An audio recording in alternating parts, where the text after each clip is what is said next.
Qatar tuan rumah terburuk Piala Dunia. Christian Pulisic digotong ke rumah sakit. Rumor Benzema kembali ke Piala Dunia ternyata hoax belaka. Ex pemain Manchester City ini jadi pelatih Wigan. Juventus bakal terdegradasi.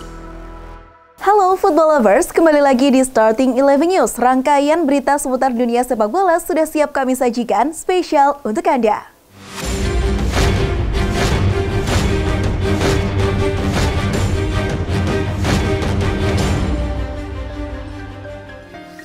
Erik ten Hag ingin menambahkan gelandang baru ke tim Manchester United yang terus berkembang. Dimungkinkan setan merah tidak akan bisa merekrut Jude Bellingham. Mereka sekarang mengalihkan perhatian ke pemain lain.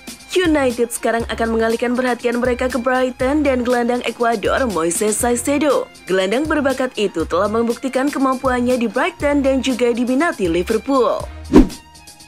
Dikutip Goal, Harry Kane masuk radar Bayern Munchen. Kane sendiri belum pernah mengutarakan masa depannya jika tidak lagi berseragam Tottenham. Namun, laporan dari Sky Sport Germany mengklaim bahwa pemain berusia 29 tahun itu mulai membuka opsi untuk pindah. Di samping itu, Tottenham diyakini akan mematok harga tinggi untuk Kane. Selagi kontraknya masih ada sampai 2024, Kane disebut punya mahar senilai 80 hingga 100 juta euro. Jack Grealish menolak klaim bahwa Gareth Southgate memiliki masalah dengan pemain Inggris manapun di tengah pertanyaan tentang memainkan Phil Foden. Bintang Manchester City itu membantah kabar yang menyebut bahwa terdapat masalah dalam ruang ganti Inggris saat ini. Seperti diketahui, Foden tidak menjadi pilihan utama dalam dua laga awal timnas Inggris di Piala Dunia 2022. Bintang muda Barcelona, Alejandro Balde, mengakui bahwa dirinya mengagumi Manchester United selain klubnya saat ini. Hal itu disampaikan dalam program Q&A Mundo Deportivo yang tayang di akun TikTok media asal Spanyol tersebut. Sontak saja pernyataan Balde menimbulkan tanda tanya terkait sang pemain. Bahkan, tak sedikit yang menyebutkan bahwa pernyataan Balde sebagai kode keras bagi setan merah. Dikutip Football Italia, Juventus mengawasi Nico Williams dari klub Athletic Bilbao. Williams menunjukkan kemampuannya di panggung dunia dan Juventus jelas memantaunya. Kontrak pemain sayap Spanyol itu berakhir dengan Athletic Club pada Juni 2024, membuat kesepakatan cukup mudah diakses oleh Bianconeri. Tidak jelas apakah dia akan menandatangani kontrak baru dengan klub atau tidak pada tahap ini. Hayo, siapa nih yang dari tadi cuma nontonin aja? Jangan lupa ya, football lovers, untuk like, share, dan subscribe channel Starting 11 News dan dukung kami untuk jadi channel sepak bola nomor 1 di Indonesia. Yuk langsung aja kita lanjut ke berita berikutnya. Bos Spanyol Luis Enrique akan mengistirahatkan Sergio Busquets untuk pertandingan Piala Dunia 2022 melawan Jepang. Alasan Enrique tak akan memainkan Busquets untuk berjaga-jaga supaya sang pemain tidak terkena kartu kuning lagi. Sebab, veteran Barcelona itu mendapatkan kartu kuning pertama Spanyol di kompetisi tersebut saat bermain imbang 1-1 melawan Jerman. Enrique tentu berharap meski tanpa Busquets, Spanyol bisa tampil bagus kontra Jepang dan lolos ke babak 16 besar Piala Dunia 2022. Jan Oblak baru-baru ini menandatangani kontrak baru dengan Atletico Madrid, tetapi terus menjadi objek spekulasi transfer yang menghubungkannya dengan kepindahan ke Inggris.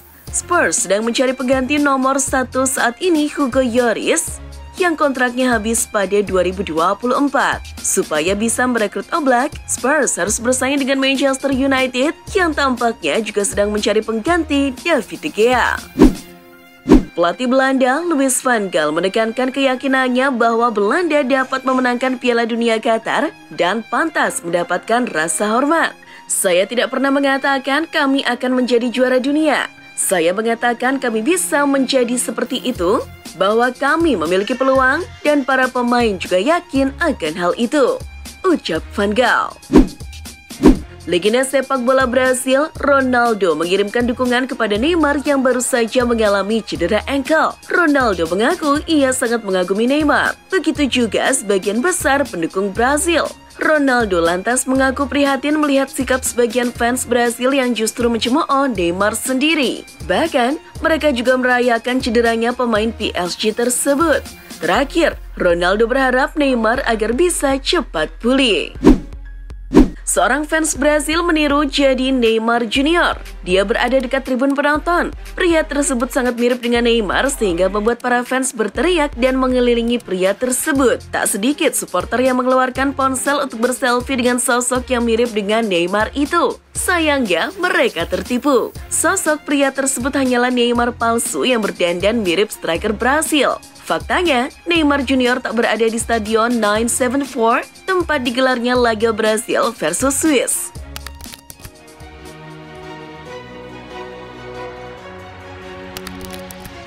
Senegal mengalahkan Ekuador 2-1 di laga penentuan grup A Piala Dunia 2022. Bermain di Khalifa International Stadium Selasa 29 November, Senegal unggul di babak pertama lewat penalti Ismail Assar di menit ke-44, kemudian Ekuador mampu menyamakan di babak kedua lewat sepakan Moises Caicedo di menit ke-68. Namun, Senegal akhirnya berbalik unggul lewat tendangan voli Kalidou Koulibaly di menit ke-70. Dengan hasil ini, Singa Teranga berhak menemani Belanda ke babak 16 besar. Di laga lain, Belanda berhasil menang 2-0 atas Qatar dalam matchday ketiga penyisihan grup A. 2 gol Belanda ke gawang Qatar dilesakan oleh Cody Gakpo pada menit ke-26 dan Frenkie de Jong pada menit ke-49. Belanda dengan ini sukses meraih 7 poin dan finish di posisi pertama grup A. Sementara Qatar tanpa sebiji poin pun. Dari grup B, Amerika Serikat lolos ke babak 16 besar Piala Dunia 2022 setelah sukses mengalahkan Iran pada matchday ketiga fase grup, Rabu 30 November dini hari waktu Indonesia Barat. Gol tunggal tim Paman Sam dicetak oleh bintang Chelsea Christian Pulisic di menit ke-38 pada laga di Altumama Stadium itu. Timnas Inggris menghajar Wales 3 gol tanpa balas di Ahmed bin Ali Stadium. Marcus Rashford mencetak gol pembuka lewat tendangan bebasnya pada menit ke-50, yang disusul dengan gol Phil Foden semenit kemudian. Rashford menyegel kemenangan The Three Lions dengan gol keduanya pada menit ke-68. Kemenangan penting ini membuat Inggris dipastikan melaju ke babak 16 besar sebagai pemuncak grup B, sementara Wales tersingkir dengan status sebagai juru kunci grup. Dengan berakhirnya matchday ketiga grup A dan grup B, maka dipastikan sudah ada 7 negara yang telah lolos ke babak 16 besar. Selain Prancis, Brasil, dan Portugal, 4 negara lainnya adalah Belanda juara grup A, Senegal runner-up grup A, Inggris juara grup B, dan Amerika Serikat runner-up grup B. Belanda akan jumpa AS dan Inggris akan bentrok dengan Senegal di fase 16 besar.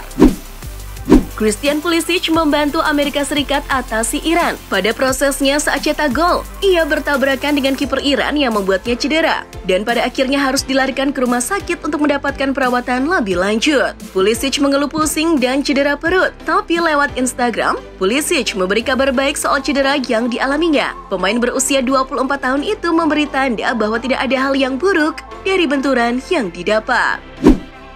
Pelatih Inggris Gareth Southgate mengatakan Marcus Rashford menampilkan versi yang berbeda antara Piala Dunia 2022 dengan Euro 2020 yang digelar tahun lalu. Perkataan Southgate dilontarkan usai Rashford cetak 2 gol ke gawang Wales. Southgate senang dengan perkembangan Rashford yang tampil buruk di Euro tahun kemarin. Piala Dunia kali ini menurut Southgate akan menjadi tantangan bagi Rashford. Federasi Sepak Bola Portugal (FPF) dikabarkan akan memberikan bukti-bukti ke FIFA perihal gol pembuka ke gawang Uruguay. FPF mencoba meyakinkan FIFA bahwa gol itu atas nama Ronaldo, bukan Bruno. Di sisi lain, Adidas menegaskan bahwa klaim Ronaldo terhadap bola yang menyentuh kepalanya hingga akhirnya bersarang ke gawang Uruguay tidaklah benar. Hal itu dipastikan setelah Adidas mengecek melalui teknologi yang mereka sematkan di dalam bola resmi bernama Al-Rihla. Beredar kabar pemulihan cedera Karim Benzema berjalan lancar dan memungkinkannya tampil di Piala Dunia 2022. Pelatih Prancis Didier Deschamps diminta mengomentari rumor ini. Deschamps menampik dengan tegas. Ia mempertanyakan asal rumor tersebut. Menurut Deschamps, para penikmat sepak bola yang mengikuti pemberitaan mengetahui beberapa lama sang bomber bakal pulih. Ia heran mendadak terdengar informasi seperti ini. Kapten Senegal Kalidou Koulibaly mempersembahkan kemenangan Senegal atas Ekuador kepada pahlawan Piala Dunia 2002, yakni Papa Bouba Diop. Untuk diketahui, Diop meninggal dunia 2 tahun lalu, yakni 29 November 2020, lantaran sakit berkepanjangan. Dalam laga kontra Ekuador, Koulibaly juga memakai ban kapten bertuliskan 19, nomor punggung Diop di timnas Senegal. Mario Ferry, pitch invader laga Piala Dunia 2022 dilaporkan telah dibebaskan tanpa dakwaan atas ulah nyelenehnya. Saya kembali, tidak ada konsekuensi hukum, saya bebas, kata Ferry di media sosial pribadinya sebelum melakukan wawancara dengan stasiun radio Katalan RAC1. Kemudian, Ferry melakukan wawancara dengan salah satu media. Dia mengaku jika Presiden FIFA, Gianni Infantino, telah membantunya menyelesaikan masalah tersebut. Thibaut Courtois murka dengan pemberitaan adanya perpecahan di Belgia dan menyatakan orang yang mengeluarkan isu itu karirnya akan berakhir di tim nasional. Perlu diketahui, selepas dikalahkan Maroko 2-0, sejumlah media menyebutkan adanya keretakan di kubu Belgia yang melibatkan Van Vertonghen, De Bruyne, dan juga Hazard. Pemain Belgia memang larut dalam emosi, tapi itu hal yang wajar menurut Courtois. Courtois juga membantah generasi emas Belgia sudah habis. Wigan Athletic telah menunjuk mantan bek Arsenal dan Manchester City, Kolo Touré, sebagai manajer baru. Berdasarkan pernyataan tim kontestan divisi Championship Inggris tersebut, Touré akan mendapatkan kontrak 3,5 tahun ke depan. Touré sebelumnya menjadi bagian dari tim kepelatihan di Leicester City dan klub Skotlandia Celtic di bawah Brendan Rodgers. Juventus kini sedang dalam penyelidikan atas dugaan penipuan pajak. Kasus dugaan penipuan pajak yang terjadi tahun 2020-2021 itu menimbulkan kerugian 254,3 juta euro atau 4,1 triliun rupiah. Mengutip Football Italia, sejauh ini indikasi atas ancaman degradasi belum ada. Sebab dari investigasi yang dilakukan, dugaan tindak kriminal tidak mengarah kepada sisi olahraga. Meski begitu, Juventus juga belum dapat dinyatakan terbebas sepenuhnya dari ancaman hukuman seperti itu. Sebab ada kans penyelidikan juga mengarah kepada hal yang menyentuh sisi keolahragaan bila memang terbukti tindakan tersebut terkait langsung dalam proses registrasi klub dalam kompetisi. Dokter Timnas Brasil, Rodrigo Lasmar, mengkonfirmasi bahwa Alexandro telah menderita cedera panggul setelah memainkan 2 laga di Piala Dunia 2022. Dengan kondisi ini, Sandro dipastikan tidak akan bermain ketika Timnas Brasil melakoni laga terakhirnya di fase grup menghadapi Kamerun pada Sabtu 3 Desember dini hari waktu Indonesia Barat. Keberadaan Paulo Dybala di skuad Argentina dipertanyakan karena belum diberi kesempatan bermain. Di saat banyak orang menganggap Dybala masih cedera, pelatih Lionel Scaloni membantahnya. Scaloni meminta kepada para penggemar Argentina untuk tenang-tenang saja. Dybala hanya perlu momen yang tepat untuk tampil di Piala Dunia 2022. Scaloni belum memainkan Dybala karena masalah teknis saja. Tuan rumah Qatar menyebutkan jumlah kematian pekerja yang membantu persiapan infrastruktur untuk turnamen akbar tersebut antara 400 hingga 500 orang. Jumlah tersebut jauh lebih tinggi dari apa yang sebelumnya disebutkan penyelenggara. Hal itu diungkapkan Hassan Al-Thawadi, Sekretaris Jenderal Komite Tertinggi Qatar untuk Pengiriman dan Warisan saat melakukan wawancara eksklusif dengan jurnalis Inggris yakni Piers Morgan. Itulah informasi seputar dunia sepak bola spesial dari Starting 11 News. Screenshot tayangan ini, post di sosial media kalian, dan tag Starting 11 Network. Jangan lupa untuk like, share, dan subscribe. See ya!